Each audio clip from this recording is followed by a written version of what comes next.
Hi guys, thanks for coming back to my channel. This one's going to be a tough one. For those of you who follow me on social media, you guys know that I recently lost my dad. And it's been an emotional roller coaster.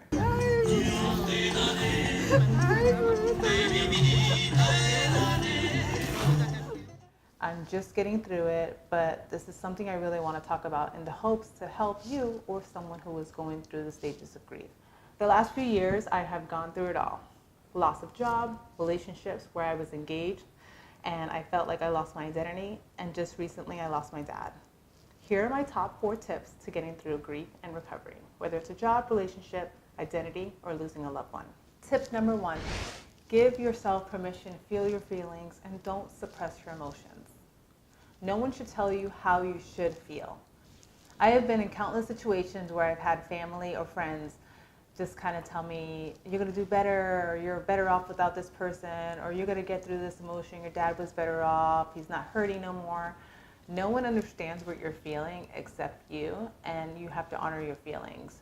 For me, it was journaling a lot, so always know that your feelings are an emotion, and you should never feel like you should suppress it or there is a wrong emotion you shouldn't be feeling. Whether if it was a healthy relationship or not, it's still painful. Whether if it was a bad job or not, it still sucks. Whether you are in your 20s, 30s, or 40s, and you still can't figure out what your identity is, it's okay. You can change and evolve. And whether you lose a loved one, whether they were healthy or not, it's still really painful. So no one really understands that except you and people who have gone through it. So honor your feelings. Tip number 2, find your squad to express your feelings, whether it's family, friends, church group, or even a therapist. I am so blessed that I have such an amazing squad of women in my life, and my brother. Can't leave him out. But I have just a great group of family and friends that have just supported me through it all and have reminded me who I am, and that's super important. I do know that a lot of people don't have that support, and they don't have family or friends, or maybe they have not shared a lot of their stuff, whether if it's like a bad relationship or you were being abused or whatnot, and you didn't really share that with anybody and you're kind of embarrassed. There's someone that you need to talk to, and if it's not family or friends, you need to talk to a therapist or talk to a church group, because let me tell you, there's no way to get out of it, and you need to just spill it all out to someone. I'm a mom, and I know that whether we're suppressing feelings, we just internalize things so many times, and we just kind of like put the grin and bear it type of face. And last year, I literally got myself sick. And I was internalizing things, my face was swelling up, I was breaking out in rashes. Next thing you know, I am diagnosed with an autoimmune disease. It can kill you. Stress can really affect your health, and if you are internalizing things all the time and think that you can do it alone, it's impossible.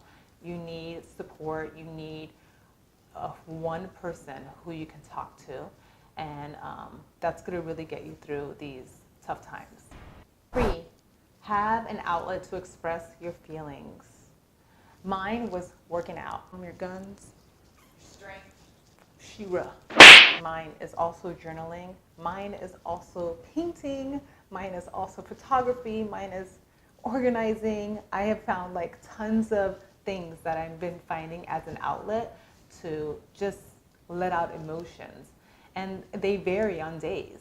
So I don't know if you're going through something in your life and what particularly it is, but find something like a class to take, a working out class that you've always wanted to do. And if it's not working out, maybe take a walk or run, or doing something physical can release those endorphins that can kind of release a serotonin and give you happy feelings. If working out is not something you want to do, maybe being around someone who's positive, watch a funny movie, painting, journaling.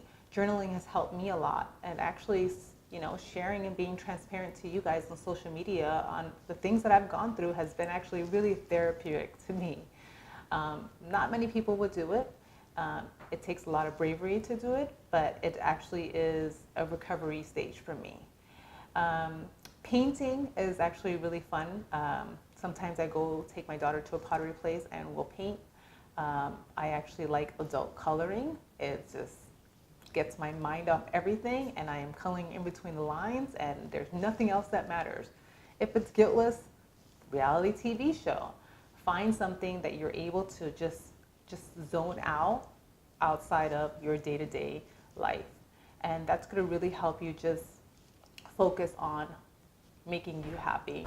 And number 4, the last tip is set small goals daily, weekly, and monthly. Stay busy.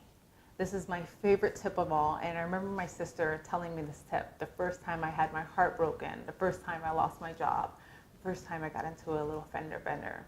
Anytime I was in a situation where I felt like I was just lost and I didn't know what to do with myself, my sister always said, stay busy, go out with your girlfriends, do the stuff that you always wanted to do, set small goals, and it has ran with me all through my years to now, and it really still works. I try to schedule my days, my weeks, and my months. No longer than 30 days, because small steps will actually accelerate your ambitions to knowing that you're moving forward. We can be very hard on ourselves going through grief and feel like we're starting all over. Oh my God, we just set ourselves back, we're so behind, and that is something you don't want to do. So start off small. I always recommend starting off, even if it's like the first 4 hours of your day. Plan your day, what it's going to look like. Plan for success, plan for being happy. If you're going through something right now, journal it, write down what's working for you. Maybe you're able to help someone like I'm able to help you. I hope you're not going through any of these stages of grief, but if you are, please use these tips to help you get through it.